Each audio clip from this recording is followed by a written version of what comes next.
हम प्रभु का धन्यवाद करते हैं कि हम इस समय इस संदेश को, जो इस समय का महान संदेश है, सारे संसार के सामने प्रस्तुत कर सकते हैं और इसके अंदर जीत यानी कि विजय की सामर्थ्य पाई जाती है। और मेरी यही प्रार्थना है कि प्रभु मुझे तू ऐसा विश्वास दे जिसके अंदर वो सामर्थ्य हो जिससे कि विजय प्राप्त की जा सके। अब्राहम ने परमेश्वर पर विश्वास किया और हम भी आज उसी परमेश्वर पर विश्वास करते हैं और जो वादे परमेश्वर ने किए थे अपने वचन में वो हम उनको अनुभव कर सकते हैं। और हम सभी संदेशों को याद करते हैं जो हमें पहुंचते हैं और हम भी उन्हें संदेश देते हैं और एक दूसरे को आशीषित करते हैं। और कुछ भाइयों ने हमें स्विट्जरलैंड से भी ग्रीटिंग भेजे हैं, अभिनंदन भेजे हैं, चाहे वो ऑस्ट्रिया में हो, चाहे रोमेनिया में हो, जहाँ पर भी हो, चाहे वो पेरिस में हो, चाहे लंदन में हो, चाहे नैरोबी में हो, चाहे जोहानिसबर्ग में हो, कहीं से भी हो सकते हैं। और चाहे भाई जर्मनी से हो, भाई सिसिल हो, भाई नियागी हो, बहुत सारे भाइयों ने ये अभिनंदन भेजा है और फिनलैंड से भी और सब जगह से। इससे पहले कि हम वचन में जाएं, कि हम सब खड़े हो जाएं और भाई स्मिथ हमारे लिए प्रार्थना करेंगे और परमेश्वर से उसकी आशीषों के लिए प्रार्थना करेंगे। भाई स्मिथ। स्वर्गीय पिता, हम तेरे अनुग्रह और तेरी प्रेम के लिए तेरा अभिनंदन करते हैं। और ये जो दुख और मुसीबतों और कठिनाई का समय चल रहा है, पर तू आज भी वैसा ही है, आज भी उसी समान है। और तू जिस चीज़ के लिए तू हमें भेजता है प्रभु, तेरा वचन उसे पूरा करता है। और प्रार्थना है कि हम में से हर एक जो इस वचन को सुन रहा है, और प्रभु सारी प्रशंसा और सारा आदर और सत्कार तुझे मिले। और इस संध्या काल में, इस शाम में प्रभु हमारे हृदयों को खोल, हमारे मनों को खोल, हमारे कानों को खोल, कि हम सुन सकें और देख सकें। और सारी महिमा और सारी प्रशंसा केवल तुझी को दें।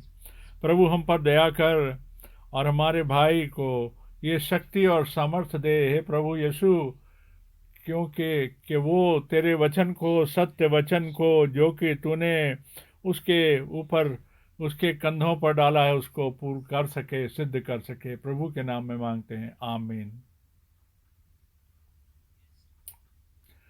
हमारे हमारे प्रभु को सारी महिमा और सारा आदर मिले।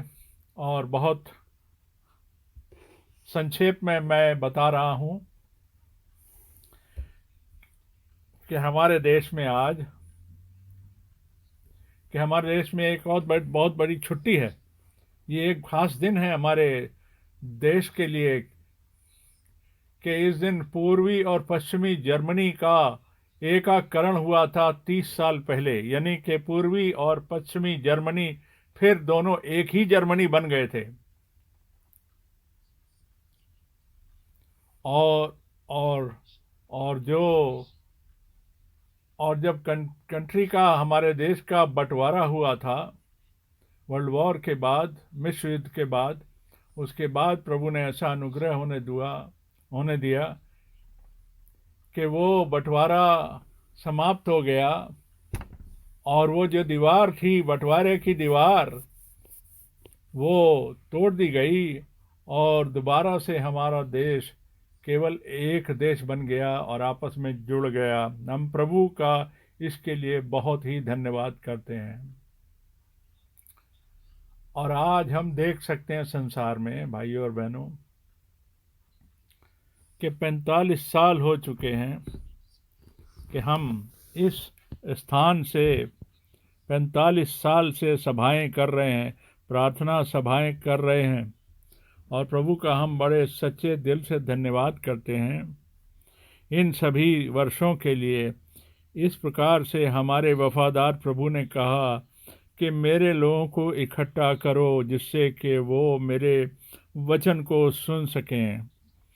अब प्रभु ने ऐसा अनुग्रह हमें दिया कि हम सारे संसार में, ना केवल यहाँ बल्कि सारे संसार में, और इस अवसर पर मैं ये कहना चाहूँगा, और मैं सारे अनुवादक गण जो भाई लोग अनुवाद करने वाले, जो सारे भाषाओं में अनुवाद करते हैं, और मैं उनको प्रभु की बुद्धिमानी और प्रभु की सहायता के लिए प्रार्थना करता हूं कि प्रभु उनको दे। ये इतना आसान नहीं है, इतना संभव नहीं है अनुवाद करना। ये जिसको अनुवाद करना पड़ता है उसको पता होता है कि अनुवाद करने में ये कितना फ़र्क पड़ता है जब अलग अलग भाषाओं को सीखकर उनमें अनुवाद करना पड़ता है। पर प्रभु सब कुछ, प्रभु जो प्रभु के लोग हैं, जो प्रभु के जन हैं, वो भाषा के मतलब को सही तरीके से समझकर और सही तरीके से उसका अनुवाद कर पाते हैं। और ये जो कोरोना की जो कहानी चल रही है, हम बड़े दुख में हैं, क्योंकि जिनको इसका प्रभाव, जो इसके प्रभाव में आ गए, ये वो बीमारी के प्रभाव में आ गए, बड़ा दुख है।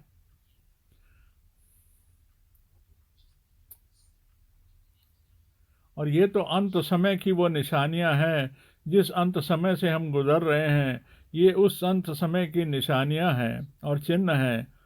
और हम पढ़ते हैं कि जैसा कि हमारे प्रभु ने हमको पहले से बता दिया था, और सब कुछ उसी प्रकार से चल रहा है, सब कुछ उसी प्रकार से पूरा हो रहा है। और जैसा लिखा गया था,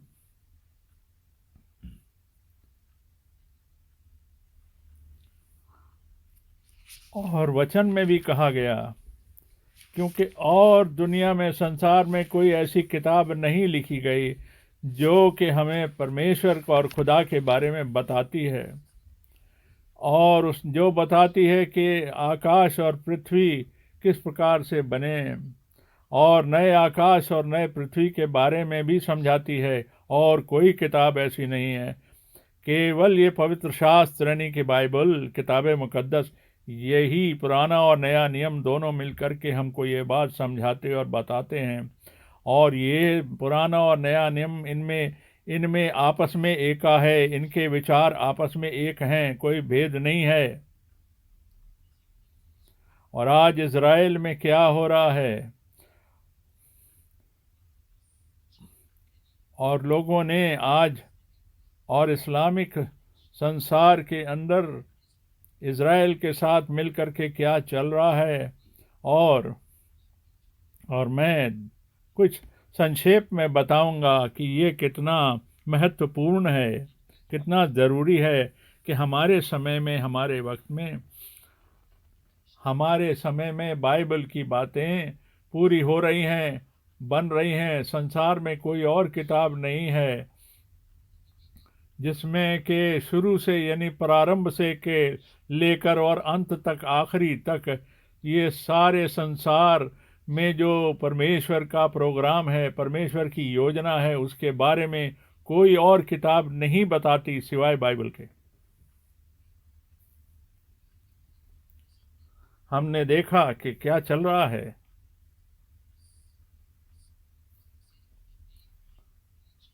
और अब्राहम के धर्म के, और अब्राहम के परिवार के बारे में, और तीन महाधर्म जो संसार के हैं, यानी कि इस्लाम, मसीहियत और यहूदियों को जो धर्म है, इन तीनों के को मिला करके एक संधि की बात है।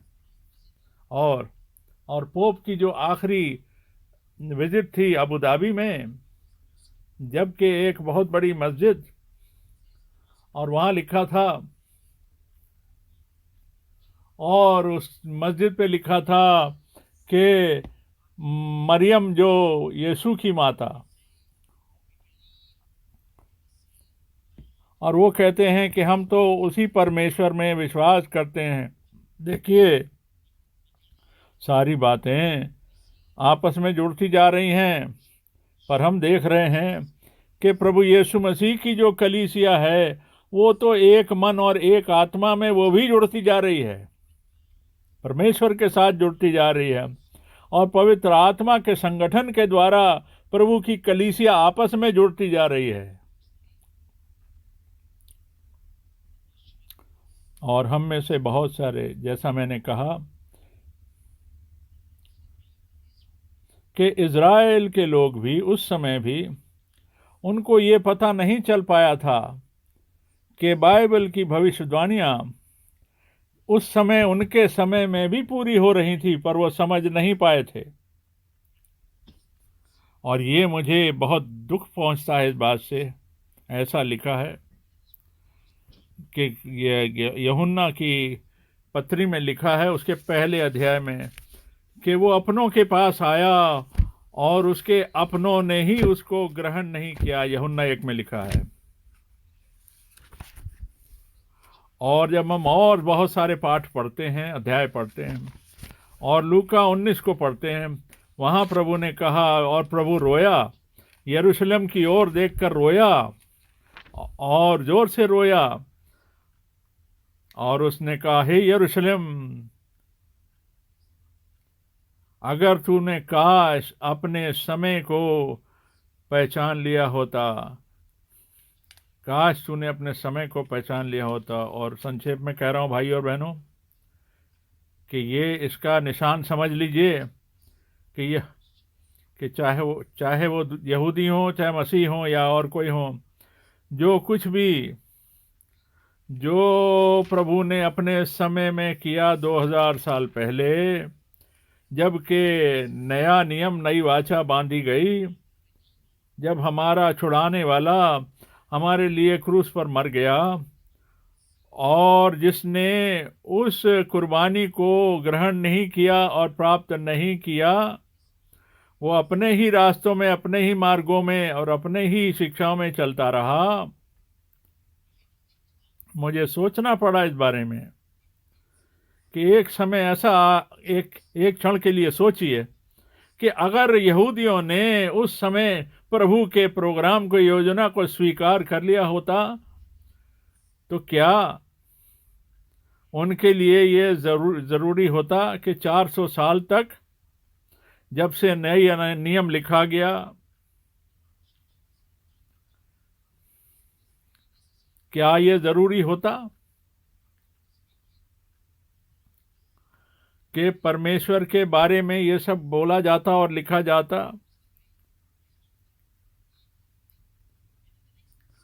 और अगली शताब्दियों में देखिए, बाबुल के बारे में अपनी शिक्षाएं लोगों को देना शुरू कर दिया, और उनको मूर्ख बनाना, बेवकूफ बनाना शुरू कर दिया गलत शिक्षाओं के द्वारा। उन्होंने देखा नहीं कि क्या लिखा था परमेश्वर के वचन में, और अपनी शिक्षा, और चाहे वो कोई और किताब हो, और 200 साल के बाद, और परमेश्वर के चहुं ओर जो सारी चीजें थीं वो बदल दी गईं, अपनी शिक्षाएं बना दी गईं। और देखिए हमारे समय में क्या चल रहा है।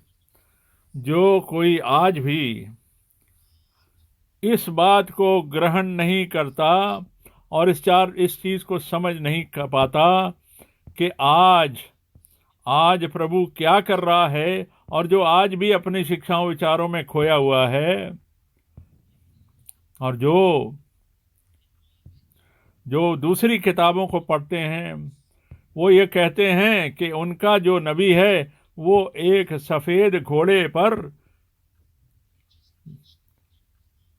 रखा हुआ, और वो उस सफेद घोड़े पर बैठ करके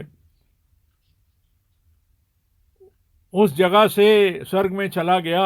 और इसीलिए आज वो उस जगह को के ऊपर अपना अधिकार जमाते हैं कि क्योंकि हमारा नबी वहां से गया, इसीलिए हमारा ये जगह पर हमारा अधिकार है।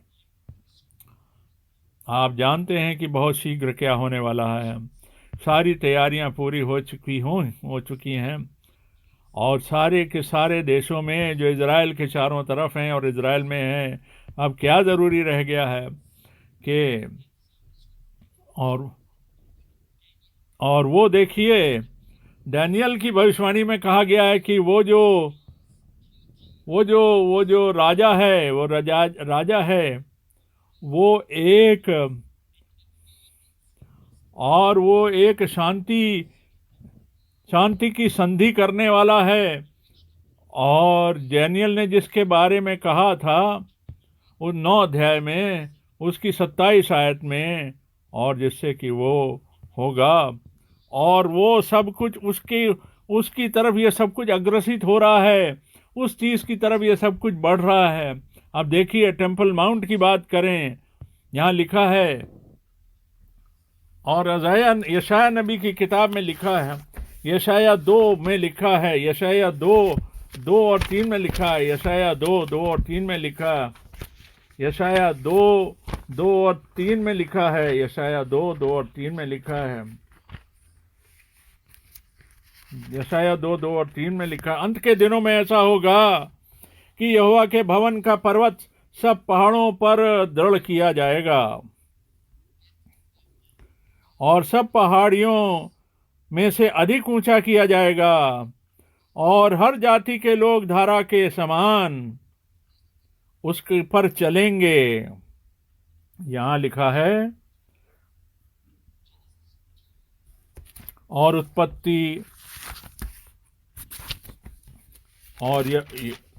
2 अध्याय में, यहां पर 2002 यहां लिखा है कि यहोवा के भवन का पर्वत सब पहाड़ों पर दृढ़ किया जाएगा, सब पहाड़ियों से अधिक ऊंचा किया जाएगा, और पहाड़ियों से अधिक ऊंचा किया जाएगा, और हर जाति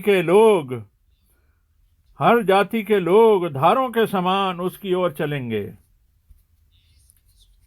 और यहां जैसे कि लिखा है, और अंत के समय में, और ये अंत के समय में ये होगा, ये प्रकटीकरण होगा, और ये बड़े अच्छे मन से हम कह सकते हैं कि अंत समय के अंत में ऐसा होगा। हम इस समय ऑलरेडी अंत के समय के अंत में हैं, और जो टेम्पल माउंट है, और 2 गवाहों का आना बहुत जरूरी है, और ये अंत समय के अंत में 2 गवाहों का आना जरूरी है। और वो कहता है 3री आयत में, बहुत से देशों के लोग आपस में कहेंगे, आओ आओ आओ, हम यहोवा के पर्वत पे चढ़कर याकूब के परमेश्वर के भवन में जाएं, और वो हमको अपने मार्ग सिखाएगा, और हम उसके पथों पर यानी उसकी राहों पर चलेंगे।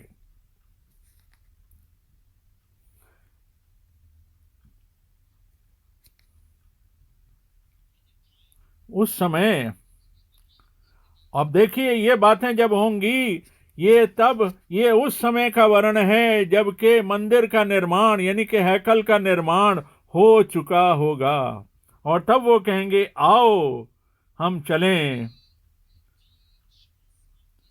और वो हमें अपने मार्ग सिखाएगा। और वो हमें कोई धार्मिक शिक्षाएं नहीं, बल्कि परमेश्वर अपना वचन हमको सिखाएगा, अपने मार्ग हमको सिखाएगा। सब लोग अपने अपनी शिक्षा और अपने अपने मार्ग बना रहे हैं, पर परमेश्वर अपने लोगों को अपने मार्गों की शिक्षा देगा, कोई और शिक्षा नहीं देगा। हमारे जो सांसारिक मार्ग हैं उनसे परमेश्वर के मार्ग बहुत कहीं ऊंचे हैं, कहीं महान हैं। और वो कहता है, और इस आयत के आखिर में कहता है, क्योंकि यहोवा की व्यवस्था सिय्योन से और उसका वचन यरूशलेम से निकलेगा। यहोवा का वचन कहीं और से नहीं, लंदन से नहीं, पेरिस से नहीं, मक्का से नहीं, बल्कि सिय्योन के पर्वत से, सिय्योन से पर्वत से यानी यरूशलेम से उसका वचन निकलेगा। वो आत्मिक शिक्षा जो प्रभु परमेश्वर की है, वो मैं दिखाना चाहता हूं आपको कि और क्या होगा। जो अब्राहम के धर्म की बातें करते हैं और कहते हैं कि वो हमारा पिता है, उनको दूसरा इतिहास पढ़ने की जरूरत है। दूसरा इतिहास 3 अध्याय, इससे पहले कि हम उसको पढ़ें, इससे पहले हम उससे पहले उत्पत्ति 22 बाब को पढ़ें, उत्पत्ति 22 बाब को पढ़ें, उत्पत्ति 22 और 2 को पढ़ें। यहां पर देखिए क्या कहता है।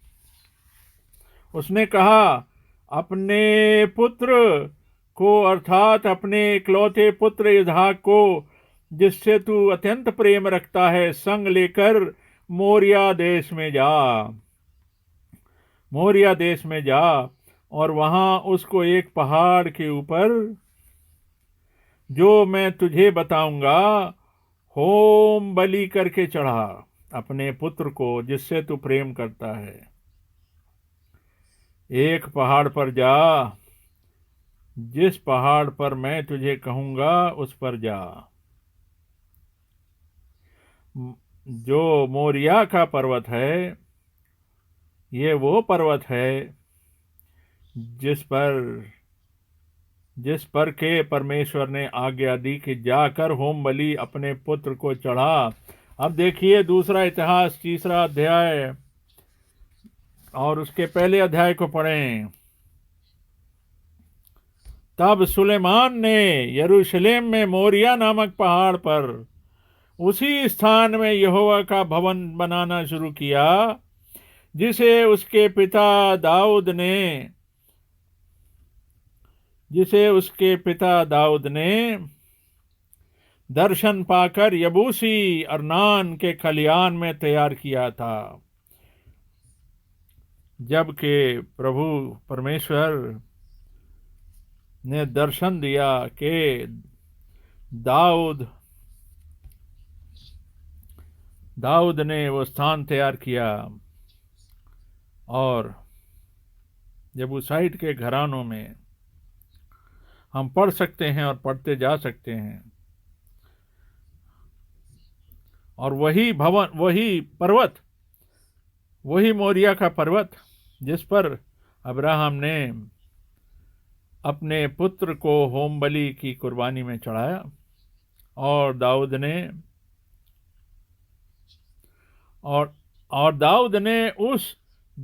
ने उस पर्वत की कीमत चुकाई और उसे खड़ा किया और उसे खरीद लिया, और वहां पर उसने हैकल बनाने की कोशिश की, हैकल बनाई वहां पर उस पर्वत पर,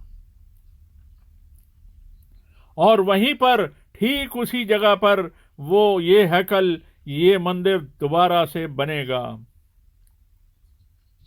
और सारे राजनीतिक लोग और सारे नेता समझ लें इस बात को कि सबसे पहला स्थान और सबसे ऊंचा स्थान और सबसे अंतिम वचन जो है वो प्रभु का है।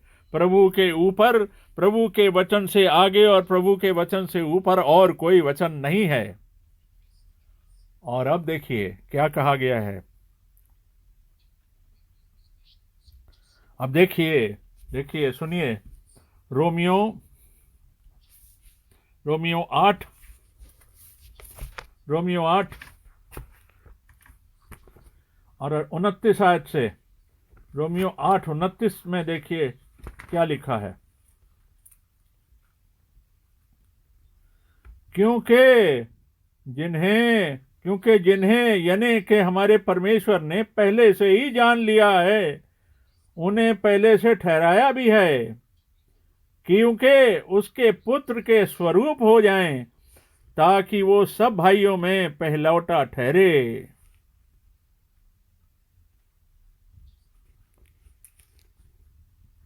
देखिए कितना सामर्थी वचन है। जिसको परमेश्वर ने पहले से जान लिया और पहले से ठहरा भी दिया, किस लिए? कि हम उसके पुत्र के स्वरूप में हों, ताकि वो बहुत भाइयों में पहलौठा ठहरे। वो हमारे पास आया, हमारे निकट आया, और उसने हमारा जैसा शरीर धारण किया। और क्योंकि जिस प्रकार से उसको महिमामयी बदन मिला, जब हम उसमें पाए जाएंगे तो हमें भी उसी प्रकार का महिमामयी बदन मिलेगा।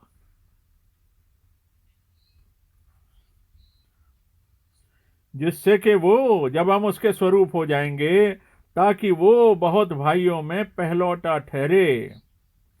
फिर जिन्हें उसने बुलाया, पहले से ठहराया, और प्रभु हमारा जो है वो पहलौठा है सभी भाइयों में। क्या हमारे प्रभु ने नहीं कहा कि मैं अपने पिता, अपने परमेश्वर और तुम्हारे परमेश्वर के पास जाता हूं? भाइयों और बहनों, समझें,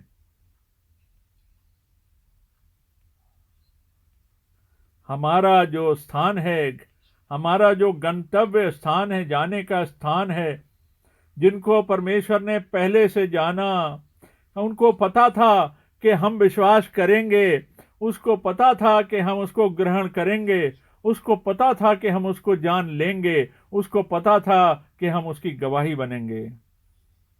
और फिर जिस 30वीं आयत में, जिन्हें उसने पहले से ठहराया और उन्हें बुलाया भी,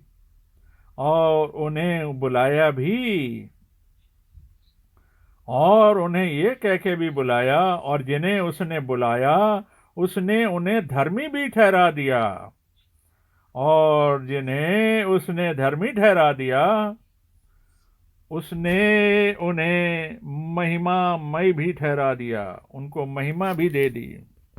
देखिए,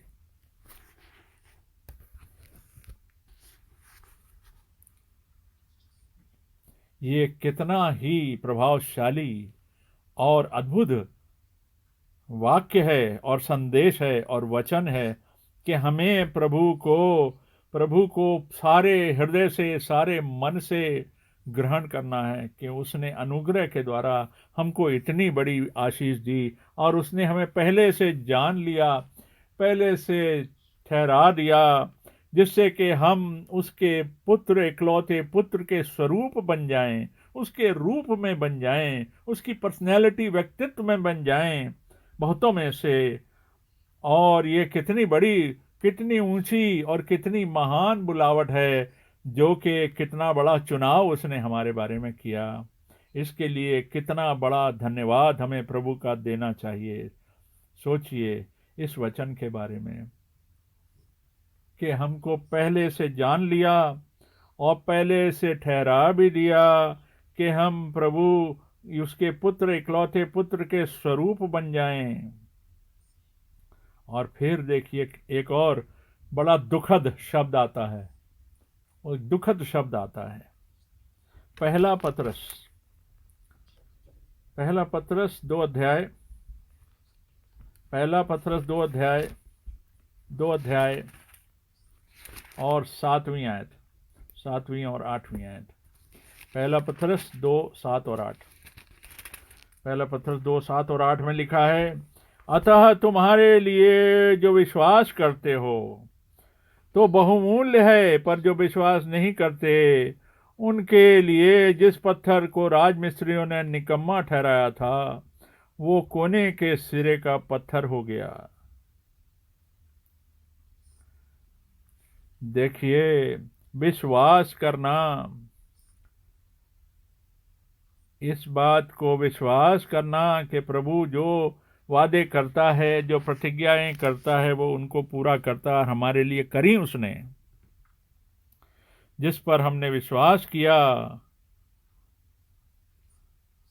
ये अब हमारी जागीर बन चुका है।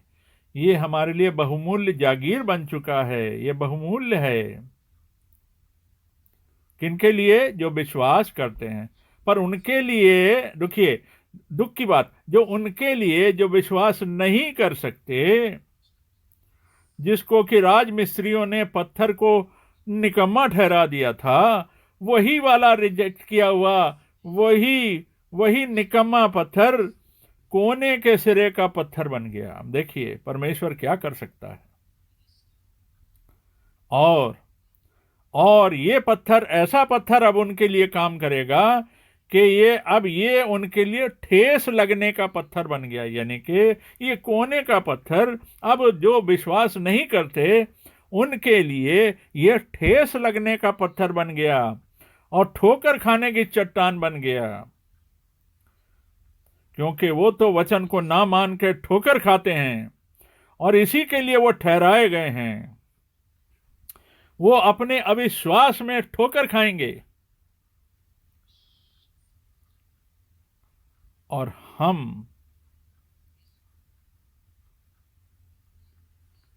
यहां पर विश्वास,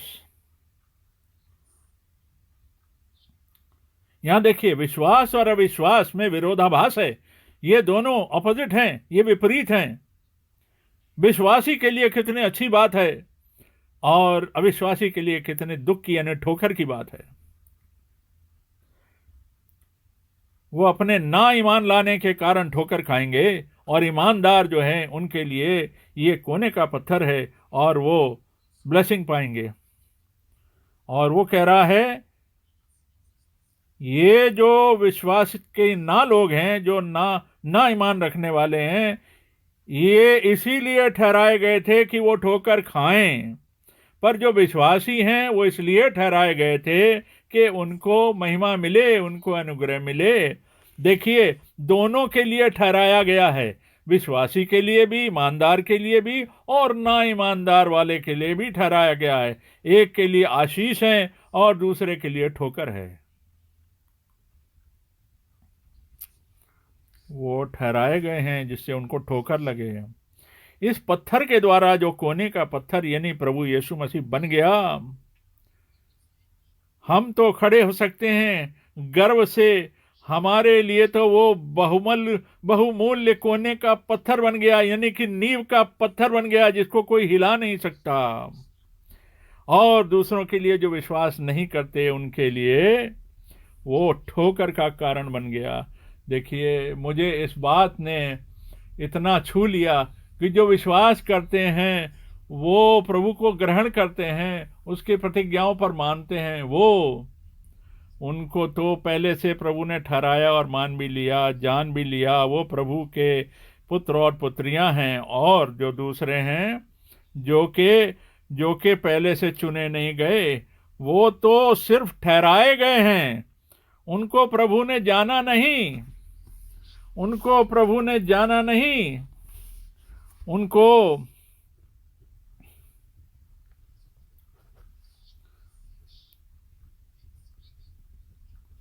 देखिए, हमारे सामने दो बातें हैं, कितनी बड़े धन्यवाद की बातें हमारे लिए हैं।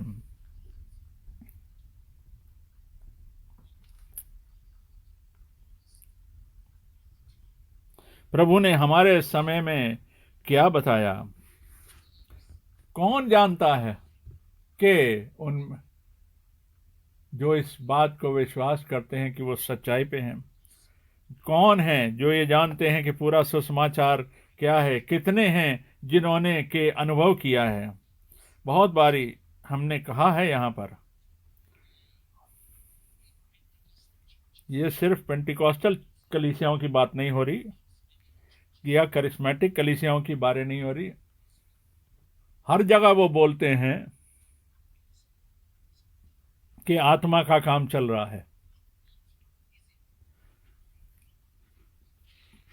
पर 550 लोग, मिलियन जो लोग हैं जो अपने आप को करिश्मेटिक और पेंटिकॉस्टल बोलते हैं, उनके लिए क्या फायदे की बात है? इस आत्मा से उनको क्या फायदा हो रहा है?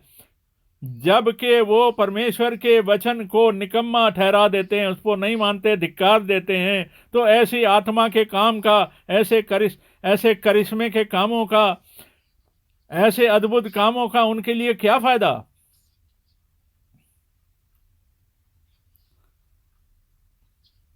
जो परमेश्वर के वचन को ग्रहण नहीं करता, जो कि परमेश्वर ने निर्धारित किया और जान लिया, पर हम जो विश्वास करते हैं, जो लिखा गया है कि प्रभु ने हमारे लिए वो प्रतिज्ञा और प्रॉमिस दिया है कि कि इस क्यों इससे पहले कि जो अनुग्रह और जो उद्धार का दिन समाप्त हो जाए, और परमेश्वर का वो जो भयंकर दिन है वो आए, इससे पहले उसने हमारे लिए एक एलिया के समान एक भविष्यद्वक्ता भेजा, जिसके द्वारा परमेश्वर ने हमको अपना संदेश दिया, और उसको हमने विश्वास के द्वारा उसको ग्रहण किया, चाहे वो कोई भी भविष्यद्वक्ता रहा हो।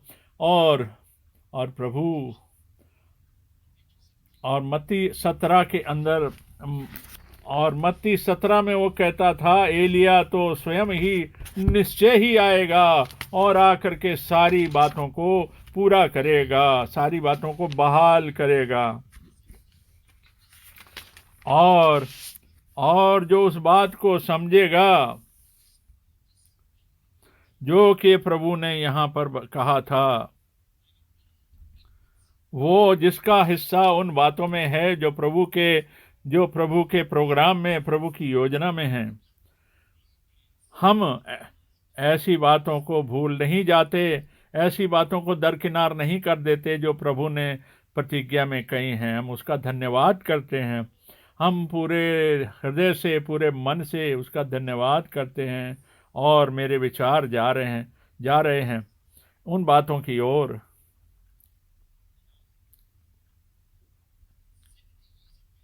और 70 साल गुजर चुके हैं, जिनमें कि मैं 1949 से इस सकरे रास्ते पर जो प्रभु ने मुझे दिया है, मैं चलता रहा हूं। 70 साल बीत चुके हैं, और ये आए और चले गए। और मैं कहना चाहता हूं प्रभु की महिमा के लिए कि मैंने एक बार भी इस सकरे रास्ते को, इस तंग रास्ते को, जो प्रभु का रास्ता, मैंने इसको एक बारी भी नहीं छोड़ा, एक बारी भी इससे विचलित नहीं हुआ, एक बारी भी दूसरों की शिक्षा को नहीं माना। और 67 साल से मैं निरंतर प्रचार कर रहा हूं। और मैंने जब ये जर्मनी के एकीकरण के बारे में बताया, जो आज हमने सेलिब्रेट किया, ये याद किया, मेरा मन वापस गया उन दिनों में, जबकि 1962 में मेरा मन चला गया वापस, कि 1961 में जब वो बर्लिन की दीवार बनी थी, और 62 में जब वो बनी थी, और 1962 में प्रभु ने, जब ये बर्लिन की दीवार बनी, प्रभु ने मुझसे 1962 में कहा, अब मैं तुझे सारे संसार के देशों में भेजूंगा। प्रभु की योजना को देखिए, प्रभु की योजना कितनी पक्की और कितनी निर्धारित है। उसने कहा था, जा करके लोकल कलीसियाएं मत बनाना। और मैंने अपने कानों से सुना कि प्रभु ने मुझसे कहा कि कानों की किताबें मत छापना, और लोकल मंडलियां, स्थानीय मंडलियां मत स्थापित करना, जाकर के केवल वचन का प्रचार करना। जैसा मैंने कई बारी कहा, और मैंने कई बार के ब्रदर ब्रैनम के जाने के बाद मेरे पास और कोई कारण नहीं था केवल मैंने अपने काम को छोड़ दिया, जो मैं अपना संसारिक काम करता था, और प्रभु के इस वचन को प्रचार करने के लिए मैं निकल पड़ा।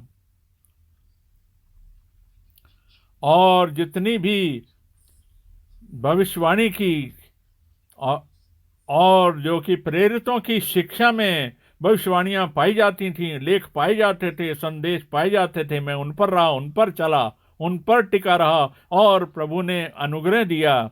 और मेरी समझ से बाहर प्रभु ने मुझे इतना अनुग्रह दिया। हमने पिछले पिछले 65 सालों में मैंने परमेश्वर के इस सच्चे संदेश का प्रचार किया। अब मैं शायद बुढ़ापे की वजह से या उम्र की वजह से उतना यात्रा नहीं कर सकता, या कोरोना की वजह से, पर यहां पर एक बात मैं कहना चाहता हूं, क्योंकि अब लो अब लोगों को बहुत ज्यादा इधर उधर जाने की जरूरत नहीं है, और अलग अलग जगह पर स्थानीय मंडलियों में लोग परमेश्वर के वचन को सुन सकते हैं। और मैं और और मैं सभी प्रचारक भाइयों से कहना चाहता हूं कि अपने आप डिसाइड करें कि वो इस संदेश को जो भेजा जा रहा है सुनते हैं कि नहीं सुनते हैं। और और जो भी इस वचन को, ये आप अपने आप इसका निश्चय करें कि आप इसको सुने, कि लास्ट में एक सारांश और एक समरी बोली जाती है, और जो विश्वासी लोग हैं वो प्रार्थना में जा सकते हैं। इसको सुन के आप प्रार्थना में जाएं, ये नहीं कि इस पर वाद विवाद करें, डिस्कशन ना करें, प्रार्थना में जाएं। और इससे प्रभु का जो वचन है उसका जो प्रकाशन है, और आपके सामने कोई भी प्रश्न और कोई भी सवाल नहीं रह जाएगा, कोई डिस्कशन नहीं रह जाएगा, कोई कोई वाद विवाद करने का कारण नहीं रह जाएगा। आप विश्वास में बन जाएंगे। और और और प्रभु इस समय अपने अपने लोगों में, चाहे वो किसी भी भाषा के हों, चाहे वो किसी स्थान में रहते हों, प्रभु अब उनमें एकता पैदा करेगा। अब सारे संसार में प्रभु इस वचन में एका पैदा करेगा। और जो इस वचन को जानते हैं, इसको ग्रहण करते हैं और इस पर विश्वास करते हैं, मैं कहना चाहूंगा, सबको कहना चाहूंगा कि जैसा कि लिखा है, हम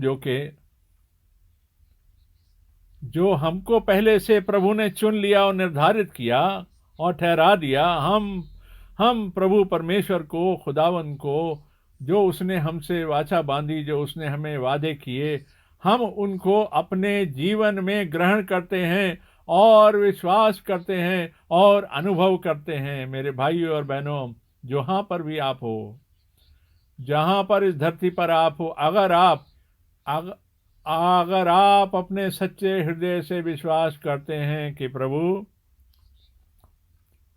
प्रभु ने इस वचन को हमें दिया, और भाई ब्रहणम की सेवकाई के द्वारा उसने ये संदेश हमको दिया, कि ये जो संदेश है ये हमारे प्रभु के दूसरी आमद से पहले तैयारी बख्शेगा, यानी कि संदेश तैयारी बख्शेगा। और अगर आप किसी रुकाव या ठहराव के बगैर इस बात को मानते और विश्वास करते हैं, तो अब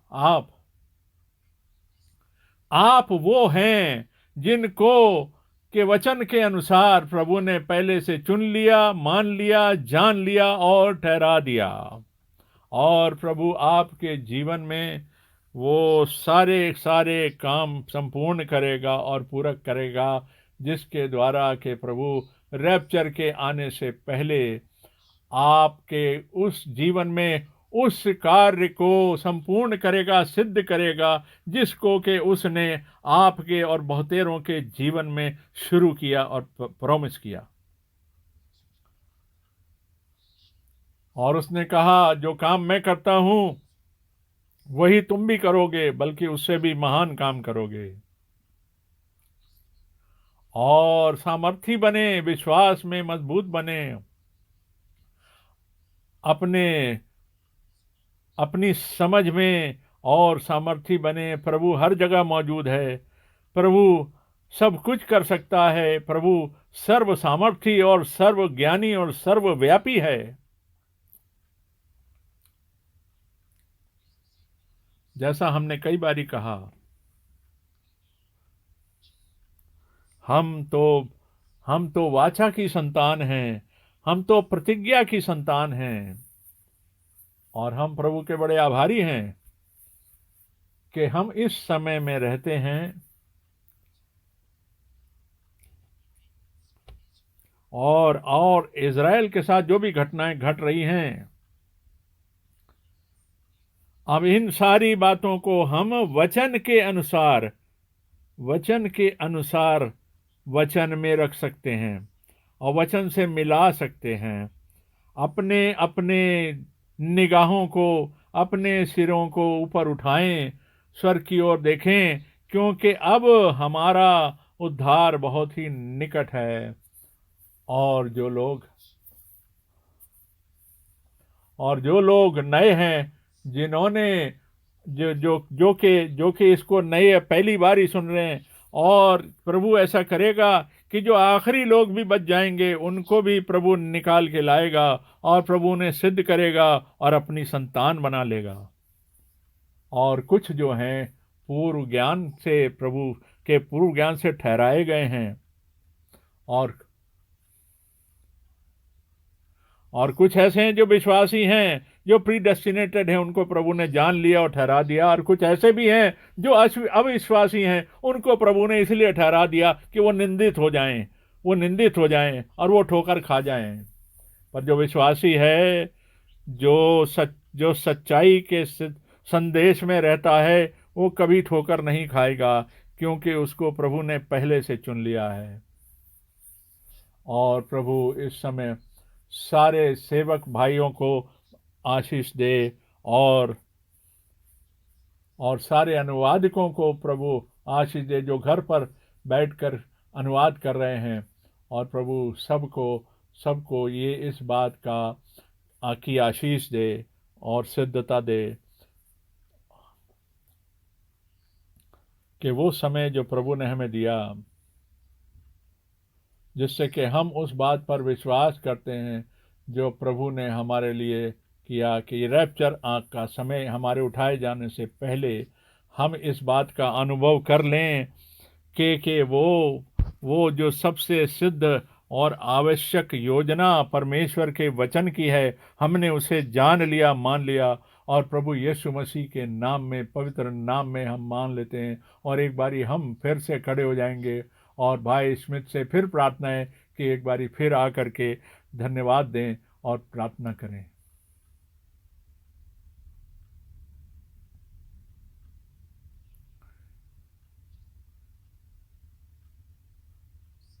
मैं कुछ कहना चाहूंगा जो अभी हमने सुना,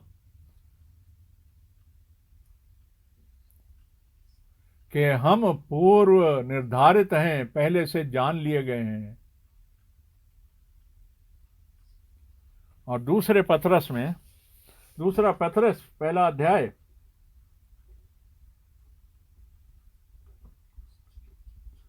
और 22, दूसरा पतरस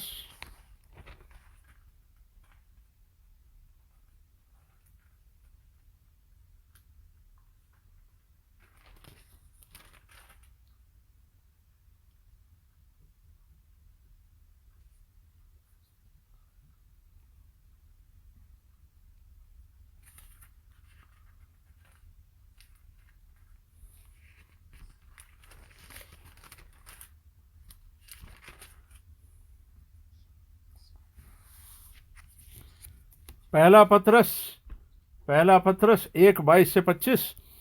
अतः जबकि तुमने भाईचारे की निष्कपट प्रीति के नित्य मनों को पवित्र किया है, प्रभु का वचन युगानुयुग स्थिर रहता है।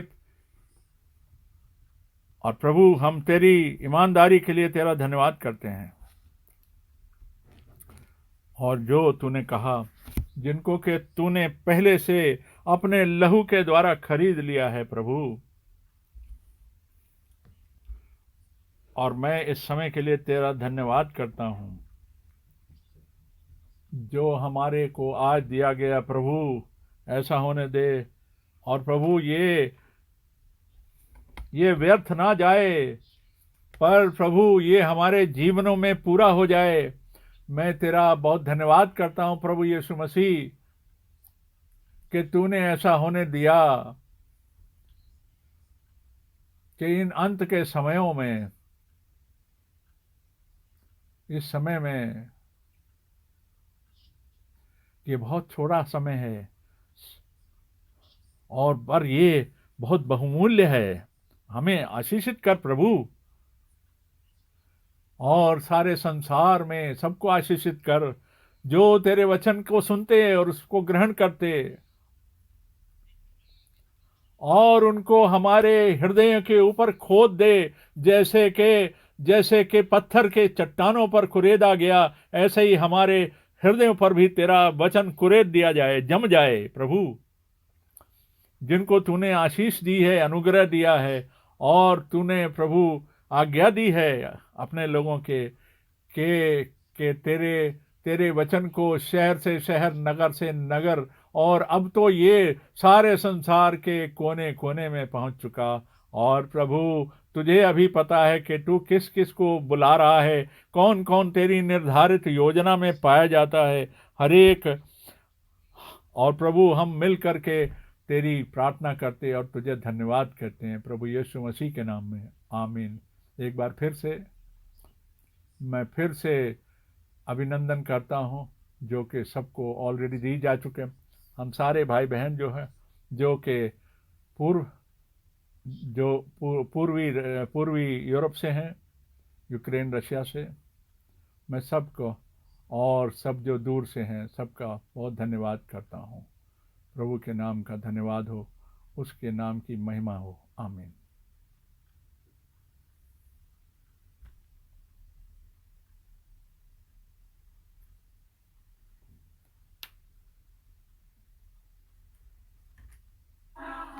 What God, it remains.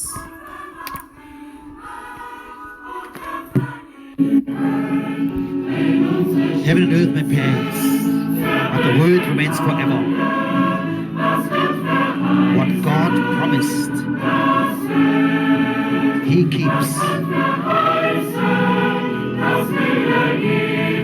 Whatever God promised, He wants to give it. It remains. Even the stars will fall, but that God promised, this remains.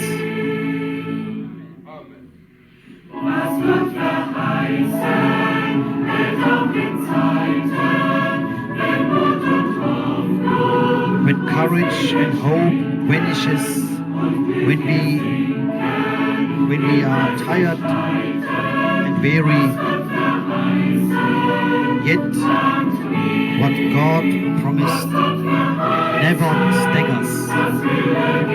What God promised, He wants to give. Even the earth may shake, even the stars may fall. What God promised,